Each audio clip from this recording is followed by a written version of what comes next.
Assalamualaikum warahmatullahi wabarakatuh. Salam sejahtera untuk kita semua. Yang terhormat Bapak Ertambang Nahartio, MSc PhD selaku dosen pembimbing. Yang terhormat Bapak Ibu dosen penguji. Perkenalkan, saya Ari Cahyani akan mempresentasikan tesis yang berjudul Pengaruh Insentif Non-Moneter dan Moneter terhadap Perilaku Berbagi Pengetahuan dengan Pemoderasi Gaya Kepemimpinan. Adapun outline presentasi, yang pertama pendahuluan, yang kedua landasan teori dan tinjauan pustaka, yang ketiga metode penelitian, yang keempat hasil dan pembahasan, yang kelima kesimpulan. Selanjutnya latar belakang penelitian. Penelitian ini dilatar belakangi dari pentingnya pengetahuan di era yang dinamis dan kompetitif saat ini. Pengetahuan telah diidentifikasi sebagai salah satu elemen penting bagi keberlangsungan hidup organisasi. Hal tersebut menyiratkan bahwa mengelola pengetahuan sama efektifnya dengan mengelola aset lainnya. Untuk itu, pengetahuan harus dikelola dengan baik dan dibagikan. Nah, pengetahuan yang dibagikan dibagi menjadi dua, yaitu pengetahuan eksplisit dan pengetahuan tacit. Pengetahuan eksplisit diartikan sebagai pengetahuan yang dapat diartikulasikan atau dikomunikasikan dalam bentuk dokumen tertulis, contohnya laporan. Sedangkan pengetahuan tacit merupakan pengetahuan yang tidak mudah untuk dikodifikasi atau diartikulasikan karena tertanam dalam otak atau pengalaman individu, sehingga pengetahuan tacit ini lebih sulit untuk dibagikan. Dalam penelitian ini berfokus pada pengetahuan tacit yang membutuhkan lebih banyak waktu dan usaha dibandingkan dengan pengetahuan eksplisit. Berbagi pengetahuan memungkinkan individu untuk bertukar pengalaman, informasi tugas, ataupun pengetahuan dengan rekan kerjanya sehingga membantu mereka untuk memecahkan masalah dengan lebih baik ataupun mengembangkan ide-ide baru. Namun faktanya bahwa berbagi pengetahuan ini lebih mudah diucapkan daripada dilakukan. Nah, terdapat dua alasan yang dapat menjelaskan mengapa berbagi pengetahuan ini masih menjadi tantangan bagi sebagian organisasi. Yang pertama, sifat tacit, yang kedua, kesediaan karyawan. Nah, kedua alasan ini saling berkaitan sehingga meningkatkan keengganan individu untuk berbagi pengetahuan.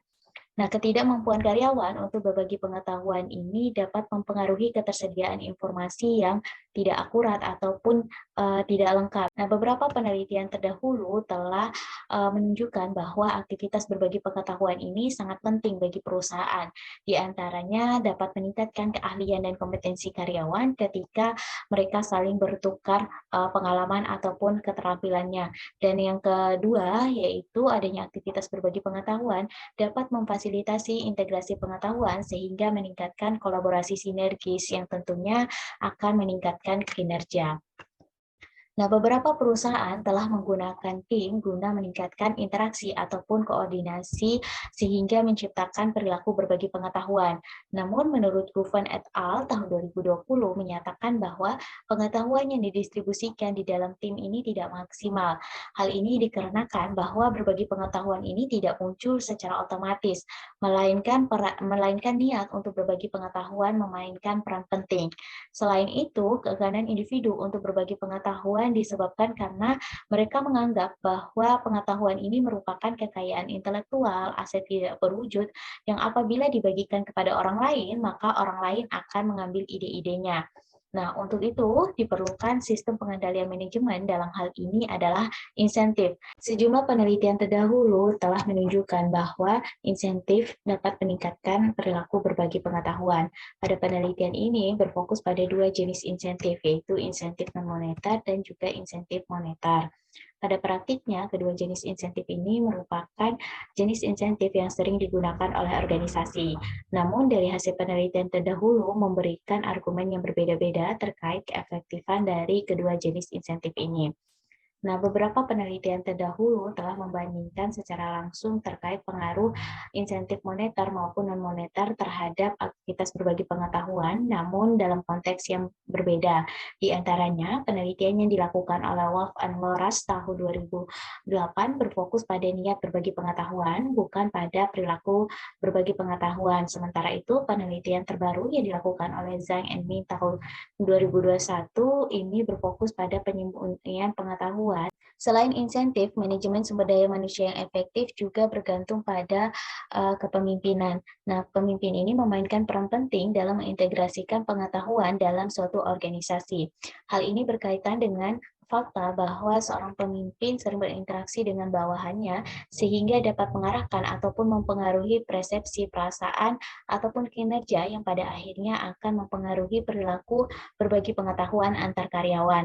Nah, pada penelitian ini berfokus pada dua jenis gaya kepemimpinan, yaitu gaya kepemimpinan transaksional dan juga gaya kepemimpinan transformasional. Selanjutnya, rumusan masalah.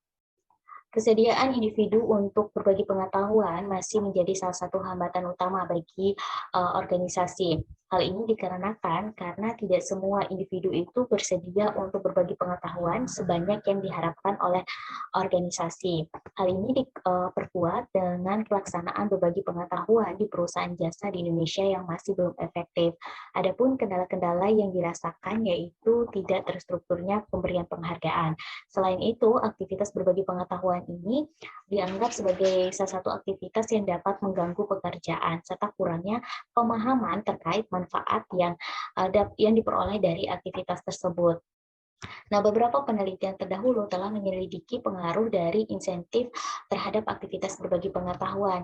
Namun, dari hasil penelitian sebelumnya menunjukkan kesimpulan yang tidak konsisten. Nah, adapun hasil dari penelitian terdahulu menunjukkan bahwa insentif berpengaruh positif terhadap aktivitas berbagi pengetahuan. Sementara hasil yang berbeda menunjukkan ternyata insentif ini berpengaruh negatif dan bahkan tidak berpengaruh terhadap aktivitas berbagi pengetahuan. Mengingat kecenderungan menimbun pengetahuan menjadi salah satu kecenderungan yang sulit diubah, maka tidak mengherankan apabila suatu organisasi hanya berfokus pada insentif dalam memfasilitasi berbagi pengetahuan, maka organisasi akan mengalami penimbunan pengetahuan yang parah. Nah, dengan mempertimbangkan temuan dan argumen yang tidak konsisten, maka mendorong kemungkinan adanya faktor pemoderasi. Penelitian terdahulu yang dilakukan oleh Cheng and Choi-Te tahun 2014 menyarankan untuk menambahkan gaya kepemimpinan penyelia sebagai variabel moderasi. Nah, dalam hal ini, gaya kepemimpinan transaksional dan gaya kepemimpinan transformasional. Selanjutnya adalah landasan teori dan tinjauan pustaka. Adapun teori yang digunakan dalam penelitian ini terdapat dua, yaitu teori agensi, kemudian teori kontingensi, di mana kedua teori ini akan digunakan sebagai dasar dalam pengembangan hipotesis. Berikut kerangka penelitian dan pengembangan hipotesis yang diajukan dalam penelitian ini. Pembahasan selanjutnya adalah metode penelitian. Penelitian ini merupakan penelitian eksperimen berbasis internet dengan desain 2x2 antar subjek. Insentif berada dalam perlakuan berupa informasi terkait sistem insentif yang berlaku dalam perusahaan. Nah, insentif non-moneter ini diberikan dalam bentuk piagam penghargaan, kemudian untuk insentif moneter diberikan dalam bentuk uang tunai. Nah, gaya kepemimpinan ini dibuat dalam bentuk deskripsi terkait informasi mengenai penyelia. Nah, instrumen ini diadaptasi dari penelitian terdahulu dengan menggunakan tugasnya berupa permainan teka-teki silang. Selanjutnya, subjek yang digunakan dalam penelitian ini adalah mahasiswa S1 Universitas Ahmad Dahlan. Kemudian untuk prosedur eksperimennya dapat dilihat dari bagian alur berikut disertai dengan pengukuran-pengukuran dari variabel dalam penelitian ini.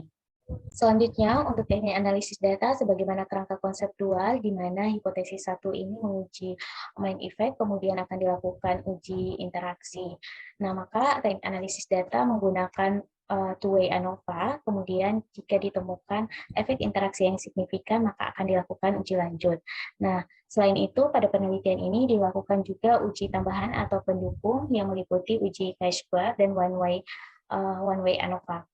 Kemudian untuk hasil dan pembahasan, sebelum melakukan analisis hipotesis yang akan diajukan, tentunya akan dilakukan serangkaian proses untuk menjaga kehati-hatian dalam penarikan kesimpulan. Nah, tentunya yang pertama akan dilakukan uji pilot, di mana uji pilot ini digunakan untuk memastikan keefektifan dari instrumen yang akan digunakan. Nah, selain itu, uji pilot ini juga digunakan sebagai alat untuk mendeteksi kelemahan ataupun kekurangan dari desain instrumen online.